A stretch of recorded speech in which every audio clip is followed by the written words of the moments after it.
আসসালামু আলাইকুম গাইস, কি অবস্থা, কেমন আছেন? আশা করি সবাই ভালো আছেন। আমি আলহামদুলিল্লাহ ভালো আছি। তো আসলে আমাদের যে কন্টেন্ট ক্রিয়েটার আছে, যেগুলো আমরা ফেসবুকে ভিডিও বানাই, রিলস বানাই বা বিভিন্নভাবে বিভিন্ন প্ল্যাটফর্মে আছে, তো এর যারা মনিটাইজেশন পান নাই বা এখনও ভাবতেছেন যে কবে আসবে, কবে কি হবে, তো আসলে তাদের উদ্দেশ্যে একটা কথাই যে আসলে আমাদের ধৈর্য ধরে এই কয়টা দিন থাকতে হবে।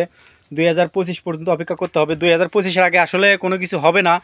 তো জানি না 2025-এ এসে কি নিয়ম বা কি রুলস, কি শর্ত দিবে ফেসবুক, এটা জানি না। তো আশা করা যায় এখন যতটুকু ধারণা 10,000 ফলোয়ার হয়তো ইয়ে করতে পারে। তো যেটাই হোক বা যেটাই করুক, আমাদের জন্য ভালো কিছুই করবে। আর নতুন একটা টুলস আবার ফেসবুকে আপডেট হইতেছে, যেটা ফেসবুক এটা আমি আজকে একটা ভিডিওতে দেখলাম যে আপনার অনেক টুলস বা অনেক ইনকামের সোর্স নিয়ে আসতেছে ফেসবুক। চাইতেছে আপনি আমি যেভাবে অনেকভাবে ইনকাম করি বা, তো এগুলা ইনকাম করতে গেলে ভাই আসলে ফেসবুকের কমিটি গাইডলাইন্স আর ফেসবুকের নিয়ম নীতি যদি মেনে কাজ করেন, তাহলে আপনি ফেসবুকের সফলতা অর্জন করতে পারবেন। আর ফেসবুকের যদি আপনি কমিটি গাইডলাইন্স, নিয়ম নীতি বা এগুলো যদি না মানেন, ফেসবুকে আপনি কখনো সফল হতে পারবেন না। তো ফেসবুকের নিয়ম নীতি সব কিছু রুলস মেনেই কিন্তু কাজ করতে হবে, সব কিছু মানতে হবে, এরপরে কিন্তু গিয়ে আপনি কিন্তু সফলতা অর্জন করতে পারবেন।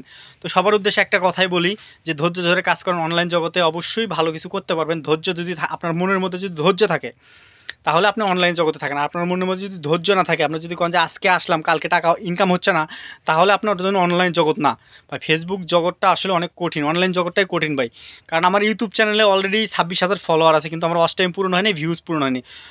যে আপনার ওয়াচ টাইম 4,000 ঘন্টা ওয়াচ টাইম লাগে, 10 মিলিয়ন ভিউজ লাগে, আসলে কিন্তু এগুলো পূর্ণ হয়নি, এই জন্য আমি মনিটাইজেশন পাই নাই।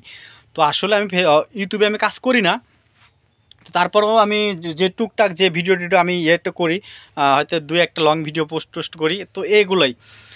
তো সবার উদ্দেশ্যে একটা কথাই যে 2025 পর্যন্ত অপেক্ষা করেন, ইনশাল্লাহ। আশা করি আমি ভালো কিছু হয়তো ভালো কিছু পাবো ইনশাল্লাহ। আল্লাহর উপর ভরসা রাখবেন সবসময়। আর অবশ্যই যারা যেখান থেকে ভিডিওটা দেখতেছেন, অবশ্যই কমেন্টে জানাবেন আপনাদের।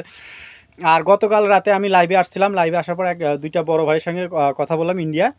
তো তারাও একই সমস্যার মধ্যে পড়েছে যে কেন মনিটাইজেশন দিতেছে না, কেন ইয়ে হইতেছে না।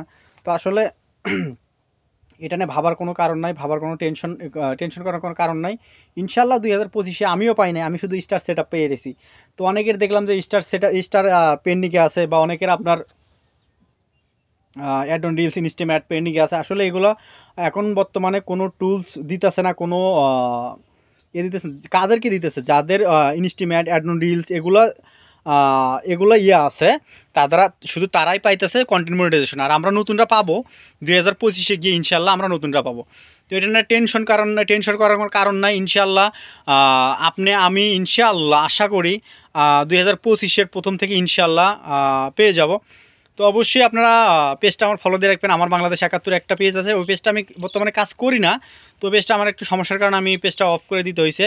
গ্রামীণ জনপদ 2022 এটা আমার পেজ। আর আমার বাংলাদেশ 71 এটা আমার ইউটিউব চ্যানেল। তো অবশ্যই আপনারা পাশে থাকবেন। যেভাবে ভালোবাসা দিয়েছেন, আলহামদুলিল্লাহ আপনাদের কাছে অনেক কৃতজ্ঞ। আমার 10,000 ফলোয়ার, 10,500 হয়ে গেছে। তো অবশ্যই ভালো থাকবেন, সুস্থ থাকবেন। খোদা হাফেজ, আসসালামু আলাইকুম।